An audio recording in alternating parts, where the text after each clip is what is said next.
CDC is sharing wastewater data with the public as it tries to track and contain the bird flu. This is part of nearly $200 million in funding the government is spending to fight the spread of the virus. Science and health correspondent Lindy Thies has covered wastewater science since the COVID-19 pandemic, and now she has more on this wastewater surveillance. The Centers for Disease Control and Prevention say 600 wastewater sites will now help track the current outbreak of H5N1 bird flu. The CDC first established a national network in the fall of 2020 for the COVID pandemic. Wastewater is a mix of what's gone down the drains in the community.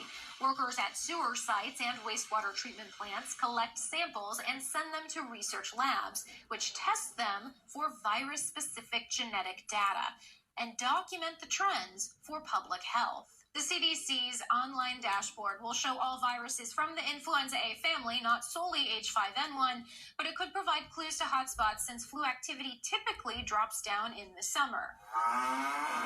H5N1 was first detected in cows late March. It's spreading among cow herds across several states. In 2 studies, wastewater scientists found trends of H5N1 in wastewater that started in February. Neither could say for sure the source of the virus. Current tests cannot distinguish between cow, human, or bird cases. And right now, the real risk is cattle to human contact. H5N1 is still very rare in humans. Only 1 person has been sickened during this outbreak. They worked with sick dairy cows. Health experts say, giving all praises, honors, and glories unto Yahweh, Ba'ashem Yahushua, Ba'ashem Makakwadash, double honors to the apostles and the elders of Great Millstone, that taught me this truth that rule well. Shalom to the elect scattered through the 4 corners of the earth. My name is Kwadash Payah, and as you saw on the New York Post, right, with a highly pathogen avian FLU, the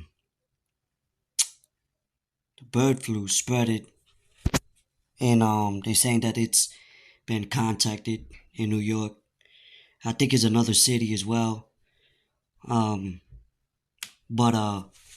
Yeah, they're saying that it just hit like United States, so to speak, and for people to be on high alerts because it's within different type of animals like cows, and hey, go figure, because these are animals that people constantly eat on a daily basis, and we all know that these elites are trying to do away with red meat,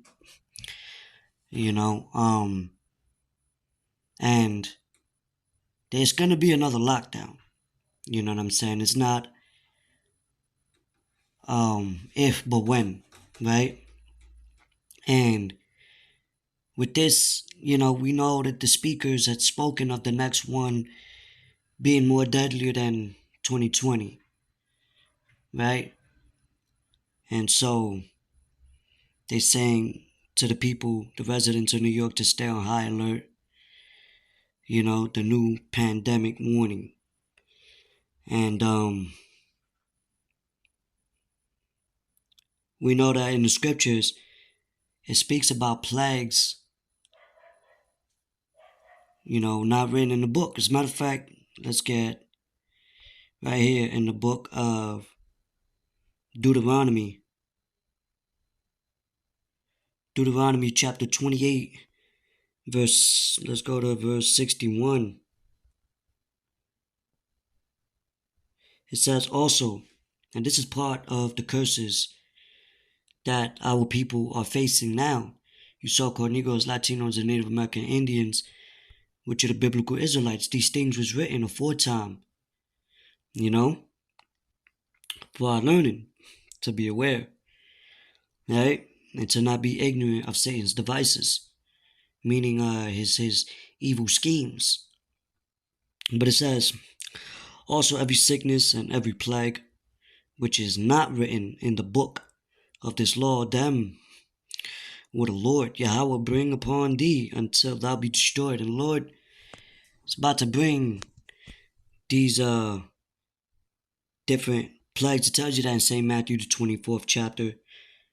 Famines, plagues. Also in the book of 2nd Esdras. Let's get that real quick. 2nd Esdras, chapter 15. We could start at 10. It says, "Behold, my people is led as a flock to the slaughter. I will not suffer them now to dwell in the land of Egypt, but I will bring them with a mighty hand and a stretched out arm, and smite Egypt with plagues as before, and would destroy all the land thereof." And we know we're in modern day Egypt. Egypt, going back to the word Mizraim, is a form of captivity, bondage. Tells you that in Revelation how we are in Sodom and Egypt. But the Lord, the way He destroyed ancient Egypt with all these different wonders and works, signs and plagues, what more so now? Right? So it said, "And smite Egypt with plagues as before, and will destroy all the land thereof." And we know even Daniel had visions of the latter days, which is now. Daniel 12 tells you is going to be, in other words, it's going to be a time that we have never witnessed, And then people had took the jump shot and whatnot. So you also got different towers being built in Japan with the 6G. So all these things are cohesively designed, prophetically, for these things to occur, and this is why scripture tells us to watch and pray. Let's get another scripture. It's the book of, since I quoted it, St. Matthew chapter 24. It says, let's start at verse 6. It says, "And ye shall," St. Matthew 24 and 6, "and ye shall hear of wars and rumors of wars. See that ye be not troubled, for all these things must come to pass, but the end is not yet. For nation shall rise against nation, and kingdom against kingdom, and there shall be famines and pestilences and earthquakes in diverse places. All these are the beginning of sorrows." So we're seeing the beginning of sorrows, lamentations, mournings, and woes. And all of that is that's why we got to stay upon these current events, because things are only going to increase and intensify. So, let me see what else.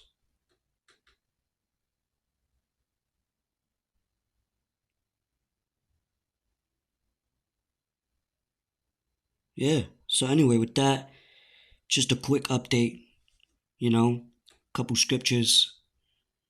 Lord willing, was edifying. Watch and pray. Till next time, I'm going to say, Shalom.